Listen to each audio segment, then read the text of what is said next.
Friends, good morning. I'm Rajesh Sinha with you. How are you, friends? I hope you all are right and your study is going very well. Today we are going to discuss the topic the principles of teaching English.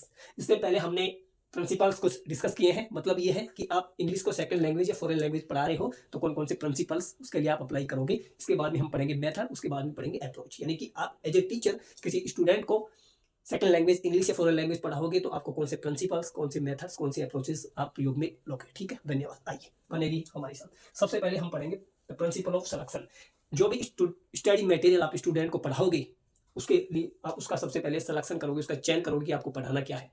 आपको पढ़ाना क्या है, आप उसका selection पहले करोगे, उसके बाद में आप उसकी ग्रेडिंग करोगे। पहले सिलेक्शन फिर ग्रेडेशन, पहले सिलेक्शन फिर ग्रेडेशन। पहले सेलेक्ट करोगे फिर उसकी ग्रेडिंग करोगे। सिलेक्शन का मतलब चयन करोगे कि आपको पढ़ाना क्या है, ये इतनी सी बात है। और ग्रेडिंग का मतलब ये होता है कि आपको जो पढ़ाना है वो कैसे कैसे पढ़ाना है। पहले आप उसको कौन कौन सी चीजें पढ़ाओगे, पहले आप उसको सिंपल चीजें पढ़ाओगे, फिर जो परिचित चीजें, फैमिलियर चीजें होंगी वो पढ़ाओगे, फिर टीचेबिलिटी, ठीक है ना, फिर एज ग्रुप के अकॉर्डिंग। ये सारी चीजें हम ग्रेडेशन में पढ़ेंगे। बात करते हैं सिलेक्शन की। इसको देखिए, आइए इधर देखो। आप सबसे पहले द प्रिंसिपल ऑफ फ्रीक्वेंसी ये कहता है कि आप जो भी चीज सेलेक्ट कर रहे हो, जो भी चीज सेलेक्ट कर रहे हो स्टूडेंट को पढ़ाने के लिए, इंग्लिश पढ़ाने के लिए, सेकंड लैंग्वेज अगर इंग्लिश पढ़ा रहे हो तो उसके लिए अगर आप सेलेक्ट कर रहे हो कोई चीज तो वो वर्ड या वो सेंटेंस ऐसा होना चाहिए जिसकी फ्रीक्वेंसी हो। फ्रीक्वेंसी का मतलब जो बार बार यूज लिया जाता हो। क्या? जिसकी फ्रीक्वेंसी हो, जिसकी आवृत्ति बार बार हो। आप ऐसे सेंटेंसेज, ऐसे वर्ड्स लीजिए जिनकी फ्रीक्वेंसी हो, जो बार बार उपयोग में आते हो। धन्यवाद। अब आगे दूसरा क्या कहता है, अवेलेबिलिटी। सिलेक्शन के अंदर दूसरा ये कहता है प्रिंसिपल ऑफ सिलेक्शन में अवेलेबिलिटी होनी चाहिए। साहब जो भी वर्ड स्टूडेंट को आप पढ़ा रहे हो या जो भी वर्ड स्टूडेंट को आप पढ़ा रहे हो उसकी अवेलेबिलिटी होनी चाहिए। ठीक है ना, यानी कि उपयोगिता होनी चाहिए उसकी। अवेलेबिलिटी यानी कि उपलब्ध हो। अगर स्टूडेंट को क्लासरूम में आप टीचिंग कराओ तो ऐसी चीजों के बारे में बताइए, ऐसी चीजें उसको पढ़ाइए जो उसके मतलब अवेलेबल हो, उपलब्ध हो उन चीजों के बाद। ठीक है ना, उनको ज्यादा स्टूडेंट ग्रास्प कर पाएगा। ग्रास्प का मतलब ग्रहण कर पाएगा। ठीक है, आइए देखिए रेंज ये कहता है द प्रिंसिपल ऑफ सिलेक्शन में है द प्रिंसिपल ऑफ रेंज। ये कहता है आप स्टूडेंट को ऐसे वर्ड पढ़ाइए जिनकी रेंज हो। अब रेंज क्या होती है, जैसे देखिए आपने पढ़ाया स्टूडेंट को एनिमल और एक ले लिया आपने स्वीट्स, दो वर्ड आपने स्टूडेंट को पढ़ाई। अब इनकी रेंज क्या है आप देखिए, इधर देखिए। आपको रेंज वर्ड अगर इससे पहले समझ में नहीं आया तो आज देख लिए, समझ लिए इसको क्या है। एनिमल वर्ड आपने पढ़ाया, स्वीट वर्ड आपने पढ़ाया, तो इनकी रेंज देखिए। एनिमल वर्ड अगर आपने पढ़ाया तो उसकी रेंज का मतलब ये है कि ये एनिमल में देखिए कौन कौन सी कैटेगरी आती है। कैट आ गई, डॉग, फिर काऊ, फिर गॉट, ये सब क्या है, एनिमल ही तो है ना। तो आपने उसको एनिमल वर्ड पढ़ाया तो इसकी रेंज क्या है, कितनी ज्यादा रेंज है इसकी। ठीक है ना, ये किस किस को, कैट को रिप्रेजेंट कर रहा है, डॉग को, काऊ को, गोट को, ये एनिमल है, ये सबको रिप्रेजेंट कर रहा है। तो इसकी इस एनिमल वर्ड की रेंज इतनी ज्यादा है। आप देखिए, आप उसको ऐसी चीजें पढ़ाइए जिनकी रेंज ज्यादा हो। स्वीट्स है, इसमें आप देख लीजिए स्वीट वर्ड अगर आपने पढ़ा दिया, स्वीट्स वर्ड, स्वीट्स मिठाई वर्ड अगर आपने पढ़ाया तो मिठाई की जितनी भी क्वालिटीज होंगी ना वो सारी इसके अंदर आएंगी। जैसे बर्फी है, लड्डू है, गुलाब जामुन है, जो भी जितनी भी चीजें हैं वो सारी स्वीट्स में आएंगी। ठीक है ना, ये वर्ड अगर आपने पढ़ा है तो इसके अंदर कितनी चीजें आएंगी वो सारी इसकी रेंज को रिप्रेजेंट करेंगी। आइए कवरेज जो वर्ड है ये क्या कहता है, आप ऐसे वर्ड पढ़ाइए साहब जिनकी कवरेज हो। कवरेज का मतलब क्या होता है आप देख लिए। आपने पढ़ा दिया, जैसे साहब हेड पढ़ा दिया आपने, एक वर्ड हेड वर्ड ले लिया, इसकी कवरेज का मतलब है कि ये इसको किस किस सिचुएशन में, हेड वर्ड जो होना है किस किस सिचुएशन में, किस किस परिस्थिति में इसका प्रयोग करेंगे। और जब हम इसका प्रयोग अलग अलग सिचुएशन में करेंगे तो इसका मीनिंग इसका चेंज हो जाएगा। ठीक है ना, कवरेज का मतलब क्या है, ऐसे वर्ड उसको पढ़ाओ जो मतलब एक से ज्यादा जगह उनका प्रयोग किया जा सके। कवरेज का मतलब क्या है, ऐसे वर्ड पढ़ाओ एक से ज्यादा जगह उनका प्रयोग किया जा सके और हर परिस्थिति में जब आप उसको ये वर्ड पढ़ाओगे, जहां भी इसको इंप्लीमेंट करोगे तो इसका अर्थ चेंज हो जाएगा। ये क्या है, कवरेज है साहब। जैसे हेड ऑफिस, ठीक है ना, head office, head quarter, head master, change होता जा रहा है। Head office, head quarter, head master, समझ में आया। यानी कि जैसे जैसे आप इस वर्ड को प्रयोग में ले रहे हो तो हर वर्ड के साथ में इसका मीनिंग है, इसका अर्थ चेंज हो जाता है। आइए अब कवरेज समझ में आ गया, रेंज समझ में आ गया। रेंज और कवरेज दोनों बिल्कुल डिफरेंट है। अब आप उसको सिलेक्शन के लिए ऐसी चीजों का सिलेक्शन करना है आपको, बच्चे को पढ़ा रहे हो तो जो उसके लिए यूजफुलनेस हो डेली लाइफ में।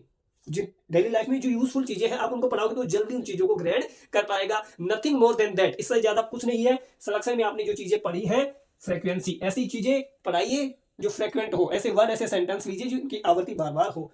अवेलेबिलिटी जिनकी उपयोगिता हो।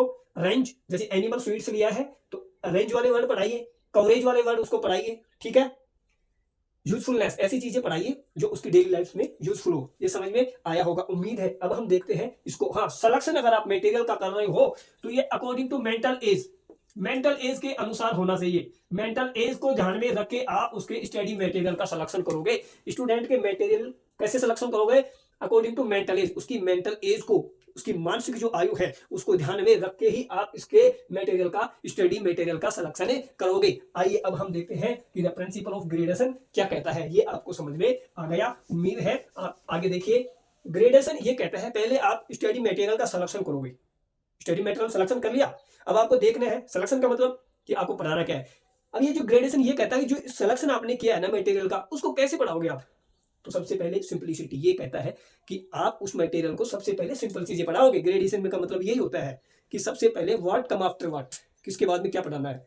जैसे सिंपलिसिटी, सिंपल टू कॉम्प्लेक्स आपने पढ़ाओ, पहले सिंपल टू कॉम्प्लेक्स चलोगे आप, पहले उसको सिंपल चीजें, फिर कॉम्प्लेक्स, फिर कठिन चीजें पढ़ाओगे। ग्रेडेशन में यही होता है। दूसरा है फैमिलियरिटी, आप पहले सिंपल चीजें पढ़ा दी स्टूडेंट को, फिर फैमिलियर चीजें पढ़ाओगे, ऐसी चीजें पढ़ाओगे जो जिनसे स्टूडेंट या लर्नर परिचित हो। क्लासरूम में, क्लासरूम के बाहर, सोसाइटी में, ऐसी चीजों के बारे में आप उसको पढ़ाइए जो उसके लिए उनको वो ज्यादा जानता हो, ताकि वो उस नॉलेज को बहुत ज्यादा, वो जल्दी अंडरस्टैंड कर पाए। ठीक है। टीचेबिलिटी, प्रिंसिपल ऑफ टीचेबिलिटी क्या कहता है, आप उसको ऐसी चीजें पढ़ाओ ना जो टीचेबल, पढ़ाने लायक हो, जिनको वो जल्दी समझ पाए। टीचेबिलिटी का मतलब होता है जैसे कंक्रीट चीज है, कंक्रीट चीज को स्टूडेंट पहले ज्यादा जल्दी समझेगा। कंक्रीट का मतलब क्या होता है, समझ रहे हो ना। कंक्रीट होता है मूर्त चीजें, मूर्त का मतलब जिसको देख सकते हो आप, छू सकते हो, वो होती है कंक्रीट। देख सकते हो, छू सकते हो, ये कंक्रीट है। तो स्कूल, क्लासरूम में ऐसी चीजें पढ़ाइए, जैसे ये कंक्रीट, ये कंक्रीट चीजों को पढ़ाइए ताकि स्टूडेंट उस चीज को जल्दी समझ पाए। टीचेबिलिटी ये कहता है। एज ग्रुप, अब ये कहता है ग्रेडेशन जो होगा ना वो एज ग्रुप के अकॉर्डिंग आपका स्टडी मटेरियल होना चाहिए। ये भी आपको ध्यान में रखना। ऐसा नहीं है कि थर्ड क्लास का स्टूडेंट है और आप उसको 10th क्लास का स्टडी मटेरियल पढ़ा रहे हो, तो संभव है ये नहीं होगा।